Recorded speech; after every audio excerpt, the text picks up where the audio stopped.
quand on regarde quand même votre trajectoire et votre manière de faire, ce côté un peu rebelle, vous me pardonnerez pour ça, il y a du Mongo Betty là-dedans. C'est-à-dire que Mongo Betty ne s'est pas contenté que d'écrire, et c'est exactement le cas comme vous, il s'est engagé, on l'a vu dans les rangs du SDF, on l'a vu militer pour la libération de Titus Edouard. Donc c'est vraiment un écrivain qui ne s'est pas contenté que d'écrire des romans, mais s'est engagé dans la société pour un certain nombre de causes, exactement comme vous. Donc c'est une manière de suivre ses pas, ou alors pour vous c'est quelque chose de naturel, d'ancré en vous? Bon, du moins on peut dire que l'écrivain Bamileke que je suis a écrit un peu assis sur des braises. Et donc ça fait que il y a un peu cette urgence, la sensation, du moins qu'on est menacé. En fait, vivre à Yaoundé déjà, c'est vivre menacé. Ça y est, c'est vivre sur un terrain ennemi. Lorsqu'on a grandi à Yaoundé, on sait que je veux dire, il suffit de compter le nombre de Bamileke qui sont en prison pour rien à Yaoundé. En plein Yaoundé aujourd'hui, pour savoir que c'est un terrain ennemi. Oui, mais ils sont en prison parce qu'ils sont Bamileke. Oui, bien sûr, ils le sont. Ils le sont parce que l'articulation de ce que c'est qu'un intellectuel Bamileke met déjà quelqu'un en danger. Et donc, je reviens sur Mongo Betty. Sa prise de parole était une parole de défense des Bamileke. Donc, même parce que le Cameroun ne peut pas être lu autrement que dans la présence d'une personne qui n'est pas Bamileke, qui prend cause pour la défense des Bamileke. Ce qui est tout à son honneur. Justement, c'est ça l'intellectuel, dirait-on, n'est-ce pas? Et donc, Wole Soyinka, bien sûr, c'est la guerre du Biafra. C'est-à-dire, mais il n'est pas Igbo. Il est Yoruba, donc il s'engage lui aussi pour défendre un groupe auquel il n'appartient pas. Donc c'est une générosité qui j'estime est plus ou moins le squelette de ce que c'est que, je dirais, un intellectuel, n'est-ce pas? Mais un écrivain écrit des romans, fabrique une œuvre qui est beaucoup plus grande que celle qu'écrit un intellectuel. Parce que là, ce sont des prises de position par rapport aux causes. À côté de ces causes-là que l'on défend, il y a un travail de constitution même d'une parole qui doit être fait. C'est-à-dire un sculpteur, par exemple, peut de manière sporadique s'engager dans la défense de X, Y, Z. Cependant, il y a une sculpture également qui doit être bâtie. Et ça, c'est le travail qu'on appelle une œuvre.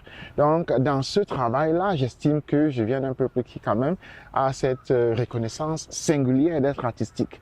C'est-à-dire qu'on parte à New York, qu'on parte à Washington DC, qu'on parte à Paris, etc., à Berlin, les premières œuvres qui viennent d'Afrique centrale, n'est-ce pas, sont les œuvres Bamileke.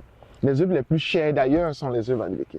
Les œuvres les plus présentes sont les œuvres Bamileke. Cependant, ce qui manque, ce sont des écrivains qui articulent la philosophie qui se retrouve derrière ces œuvres-là.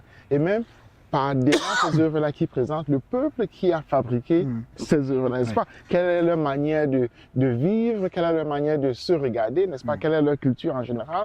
Voilà. Et c'est là où l'écrivain manque.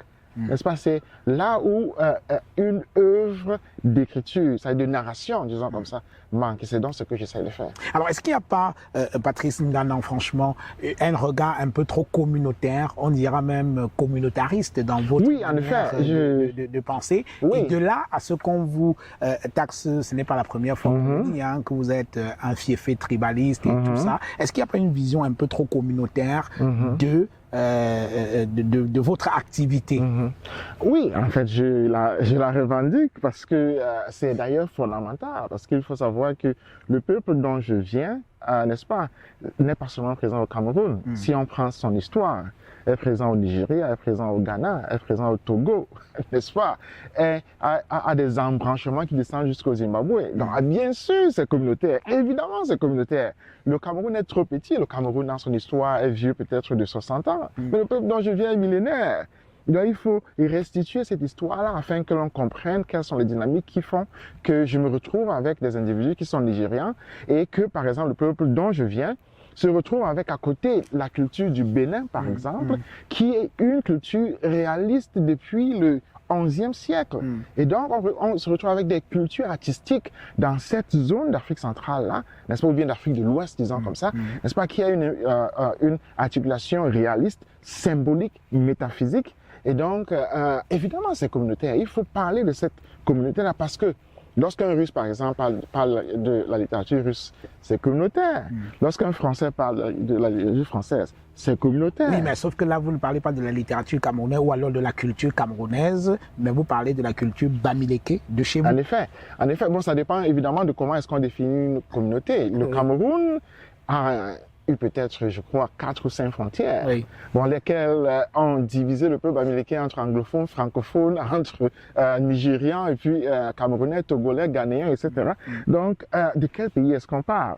Il y a un autre aspect quand même qui est important, c'est que, et de plus en plus, cela deviendra évident, c'est que les Bamileke qui vivent dans la diaspora sont quand même la diaspora la plus grande, la plus puissante, la plus forte qui vient de ce pays-là.